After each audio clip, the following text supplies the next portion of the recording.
Welcome sa Tagalog Horoscope, ang iyong gabay sa pang-araw-araw na buhay. Hatid namin ang pinakadetalyadong horoscope na magsisilbing gabay mo sa pera, trabaho, pag-ibig, kalusugan, at swerte. Naway magtagumpay sa buhay ang lahat ng ating tagapakinig at subscribers sa buong mundo. Maraming salamat sa pag-subscribe at tanggapin ang siksik, liglig, at umaapaw na biyayang hatid ng Tagalog Horoscope.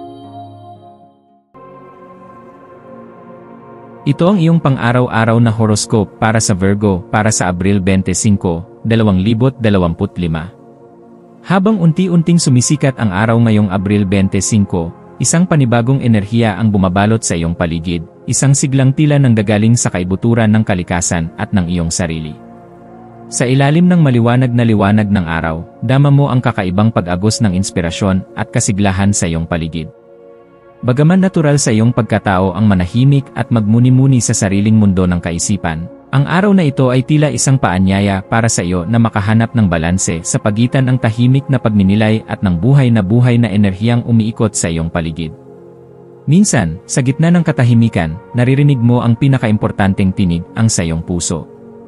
Ang kasalukuyang enerhiya ay tila nagtutulak sa iyong gawin ang mga bagay na matagal mo nang binabalak, ngunit hindi mo pa nasisimulan. Minsan, ang pagkaantala ay nagmumula sa takot o pagdududa sa sarili, ngunit ngayon, tila sinasabi ng kalikasan na ito na ang tamang panahon. Ang mahalaga ay marunong kang tumigil paminsan-minsan, hindi para umatras kundi para suriin kung nasaan ka na at kung saan ka patungo. Sa ganitong paraan, mas nagiging malinaw ang iyong layunin. Sa gitna ng mabilis na takbo ng mundo, ang pagkakaroon ng tahimik na sandali ay isang biyaya, isang pagkakataon upang ayusin ang mga kalat sa isipan at bigyang linaw ang mga bagay na tunay na mahalaga sa iyo. Mahalaga ring pagnilayan kung paanong ang mga damdaming tulad ng pagkabalisa o sobrang kasiglahan ay may kakayahang makaapekto sa iyong pang-araw-araw na desisyon. Kapag hinayaan mong lamunin ka ng bugso ng damdamin, nawawala ang linaw ng iyong pag-isip.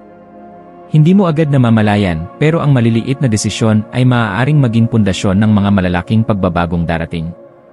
Kaya naman, ang pagkakaroon ng oras para sa katahimikan at pagninilay ay hindi lamang isang kaginhawahan, kundi isang uri ng pagmamahal sa sarili. Sa mga sandaling ito, napapaalala sa iyo kung ano talaga ang mahalaga, kung ano ang dapat mong pagsikapan, at kung ano ang dapat mong pakawalan. Ang araw na ito ay isang mainam na pagkakataon upang linangin ang iyong mga ideya at buhayin muli ang iyong malikhaing diwa. Isang simpleng ritual, gaya ng pagsisindi ng kandila, ay maaaring magsilbing simbolo ng pag-asa at kaliwanagan. Maaari mo ring subukang isulat sa isang journal ang iyong mga layunin, pangarap, o maging ang mga tanong na matagal mo nang gustong sagutin. Sa bawat salitang isinusulat mo, para kang lumilikha ng tulay patungo sa mas malinaw na kinabukasan. Ang mga munting hakbang na ito, kahit tila maliit sa paningin ng iba, ay may makapangyarihang epekto sa iyong emosyonal at espiritual na kalusugan. Sa gitna ng siglang nararamdaman mo, huwag mong kalimutan na may kapangyarihan ang iyong mga instinct. Ang iyong kakayahang makiramdam, mag-analisa, at tumugon ng may kababaang loob at katalinuhan ay isang natatanging regalo.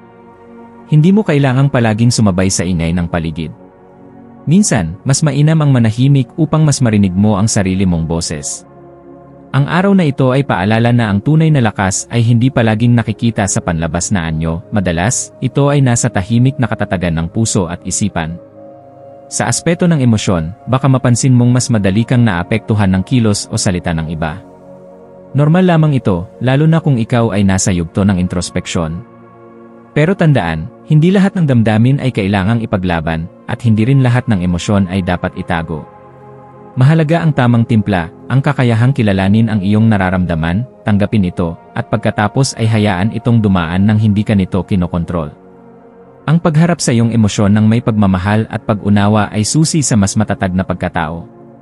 Sa iyong mga ugnayan, sa pamilya, sa mga kaibigan, o sa iyong minamahal, mahalaga ngayon ang bukas na komunikasyon. Huwag matakot magsabi ng totoo, lalo na kung ito'y magmumula sa malasakit at paggalang.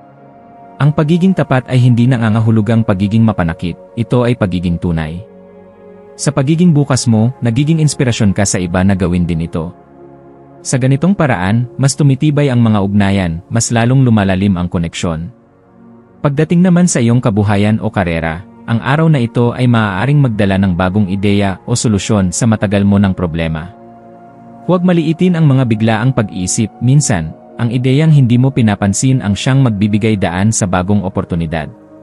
Panatilihing bukas ang iyong isip at huwag matakot subukan ang mga bagay na nasa labas ng iyong comfort zone. Sa ganitong paraan, napapalawak mo hindi lamang ang iyong kakayahan, kundi pati na rin ang iyong pananaw sa buhay. Ang maswerteng kulay mo ngayong araw ay bughaw, kulay ng kapayapaan, katalinuhan, at espiritual na pag-unlad. Isuot mo ito o gamitin sa mga bagay na ginagawa mo upang palakasin ang iyong konsentrasyon at inner clarity. Ang maswerteng numero mo ay 12 at 35, mga numerong sumisimbolo ng pagbabago, lakas ng loob, at pagbabalik ng balanse sa buhay. Ang maswerteng gawain ay ang pagtatanim ng halaman o simpleng pag-aalaga ng kalikasan, dahil ito ay konektado sa iyong pangangailangan para sa katahimikan at koneksyon sa natural na mundo. Sa pagtatapos ng araw, mainam na maglaan ka ng sandali para magpasalamat sa lahat ng natutunan mo, maging ito man ay tungkol sa sarili, sa ibang tao, o sa mga karanasang bumungad sa iyo. Bawat hakbang mo ngayong araw ay may kabuluhan. Ang bawat emosyon, kahit gaano pa ito kaliit, ay bahagi ng mas malaking larawan ng iyong paglago. Kaya't huwag mong baliwalain ang sarili mong proseso.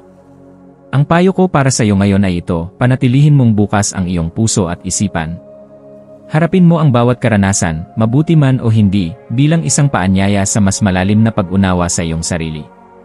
Huwag mong pilitin ang mga bagay, hayaan mong ang mga ito ay dumaloy sa tamang panahon. Magtiwala ka sa sarili mong kakayahan, sa iyong pagkatao, at sa landas na iyong tinatahak. Sa ganitong paraan, matatagpuan mo ang kapayapaang matagal mo nang hinahanap. Ngayong araw na ito, alalahanin mong ikaw ay isang nilalang na may kakayahang magbago, magpagaling, at magmahal ng totoo. Huwag mong hayaan ang mga panlabas na ingay ang magdikta kung paano ka mabubuhay. Sa halip, pakinggan mo ang tinig ng iyong kaluluwa, ang boses na nagsasabi kung nasaan ang iyong tunay na kapayapaan.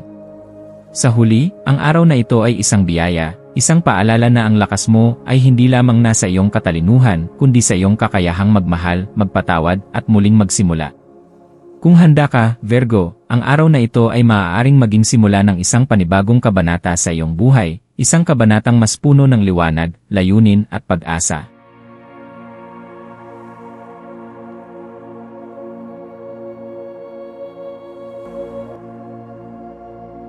Tayo ay magkaroon ng kaunting sandali upang ipagdasal ang lahat ng mga dalangin ng ating mga subscribers, na sana'y matamo nila ang kanilang mga pinapangarap sa buhay, magandang trabaho, mabuting kalusugan, payapa at masayang pamumuhay, at siksik, liglig at umaapaw na biyaya at kayamanan. Ipinagdarasal namin ng mataimtim ang lahat ng mga komento sa nakaraang video, at hinihiling namin, Panginoon, na pagpalain mo ang ating mga subscribers ng masayang buhay sa mundong ibabaw. Maraming salamat po. Maaari kayong mag-subscribe sa aming channel na Daily Prayer, kung saan nag-a-upload kami ng pang-araw-araw na Catholic Gospel Readings, Reflections, at Daily Rosary Reading para sa lahat ng misteryo ng araw. Tulungan ninyo kaming buuin ang community na ito at mag-subscribe na. Ang link ay nasa description box. Maraming salamat sa panonood ng iyong horoscope ngayon araw. Naway gabayan ka ng mga bituin sa iyong landas. Huwag kalimutang mag-like, share, at subscribe para sa iba pang cosmic na kaalaman. Hanggang sa muli, manatiling konektado sa universo.